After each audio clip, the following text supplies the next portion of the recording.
ఆ రాడ్ కూడా అట్లా పెట్టాలి, నిలబెట్టు దానికి నిలబెట్టమని. సుమారు ఇప్పటి వరకు 5-6 మంది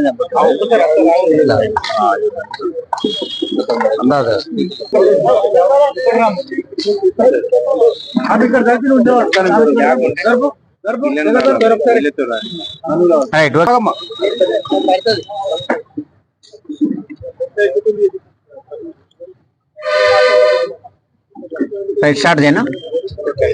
రైట్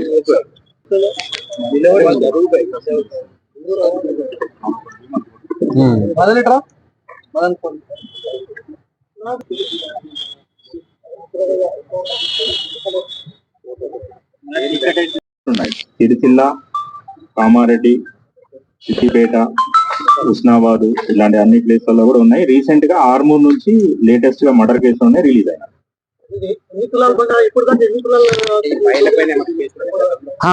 ముఖ్య కారణం మనకి కామారెడ్డి సబ్ డివిజన్ పరిధిలో బిక్నూరు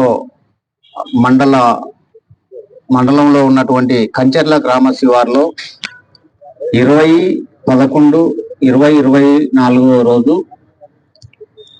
సాయంత్రం అందాజా 3-3:30 ప్రాంతాల బలేముల సుగుణ మరియు ఆమె యొక్క భర్త ఇద్దరు ఆ గ్రామ శివారులో రోడ్డు పక్కమట ఉన్నటువంటి వాళ్ళ సొంత వ్యవసాయ భూమిలో పాలకూర సాగు చేస్తున్నారు.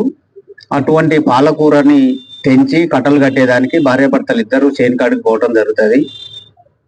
సో భార్య పాలకూరని తెంచి కట్టలు కడుతున్నటువంటి క్రమంలో ఆ పాలకూర కట్టలు కట్టే దానికోసం నార కోసమని భర్త పొడవలు తీసుకొని కొంచెం దూరంలో ఉన్నటువంటి ఈత చెట్ల వైపుకి ఆ ఈత మట్టలు కోసుకురావటం కోసమని వెళ్తాడు.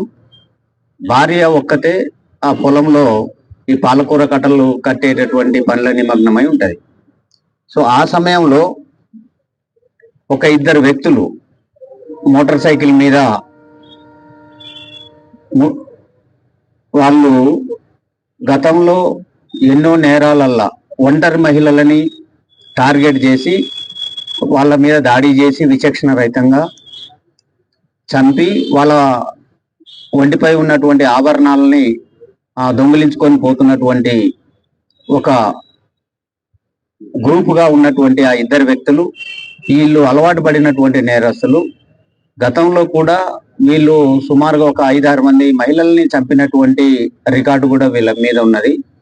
సో వీళ్ళు ఆ రోడ్డు మీదకి వెళ్ళి ఏదైనా ఒక నేరం చేయాలనేటువంటి ఉద్దేశంతో వాళ్ళు ఒక ఇనుప రాడ్డుని దగ్గర పెట్టుకొని ఆ రోడ్డు పక్కమటి ఒంటరి మహిళలు ఎక్కడుంటారా అని వాళ్ళు చూసుకుంటూ వస్తుంటారు. సో ఆ క్రమంలో ఈ సుగుణ అనేటువంటి ఆమె ఆ రోడ్డుకి దగ్గరలో పాలకూరలలో పనిచేసుకుంటున్నది గమనించి సో ఇది మంచిగా వర్కౌట్ అవుతుందని వాళ్ళిద్దరు కలిసి వాళ్ళు వచ్చిన మోటార్ సైకిల్ని పక్క కాపి ఆ పాలకూర కట్టలు కడుతున్న ఆ మహిళ దగ్గరికి వెళ్ళి మహిళతోటి మాటలు కలిపి వాళ్ళు ఆమెని బరిగొడ్లు పోయినాయి అని చెప్పి మాటలల్లో పడేసి ఆమె ఆదమర్చున్న క్రమంలో వాళ్ళు వెంట తెచ్చుకున్నటువంటి రాడ్డుతోటి ఆమె మీద విచక్షణ రహితంగా దాడి చేసి తల బలగొట్టి ఆమె మెడలో ఉన్నటువంటి సుమారు 3 తులాల బంగారపు చైన్ని దొంగిలించుకొని అక్కడ నుంచి అదే మోటార్ సైకిల్ మీద పారిపోవటం జరుగుతుంది. సో ఈ క్రమంలో ఈ సమాచారాన్ని అందుకున్నటువంటి బిక్నూరు పోలీసులు, బిక్నూరు సిఐ గారు, బిక్నూరు సిబ్బంది, ఎస్ఐ గారు అందరూ మేము నేరస్థలానికి వెళ్ళటం జరుగుతుంది. ఆ నేరస్థలాన్ని క్షుణ్ణంగా పరిశీలించి ఆ రోడ్ సైడ్ ఉన్నటువంటి అన్ని విలేజ్లల్లో ఉన్న CCTVలని ఎంక్వైరీ చేస్తూ ఉంటుంటాం.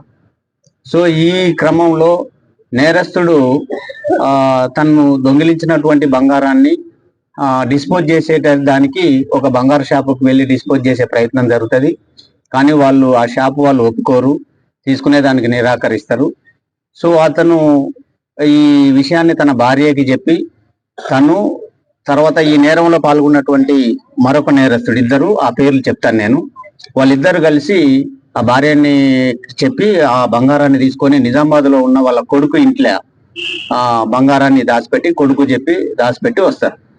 సో ఎప్పుడైతే పోలీసులు, బిక్నూరు సిబ్బంది మరియు కామారెడ్డి జిల్లాకు చెందిన సిసిఎస్ సిబ్బంది అందరము కలిసి దాన్ని ఒక ఛాలెంజ్ గా తీసుకొని మొత్తము విలేజ్లలో ఉన్న సీసీటీవీలను ఎప్పుడైతే పరిశీలిస్తూ ప్రతిదీ క్షుణ్ణంగా అబ్జర్వ్ చేసుకుంటూ వస్తున్నది వాళ్ళు గమనిస్తారు. ఎందుకంటే ఈ నేరం జరిగిన సంఘటనకి సమీపంలోనే వాళ్ళ గ్రామం ఉంటది నేరస్తుడిది.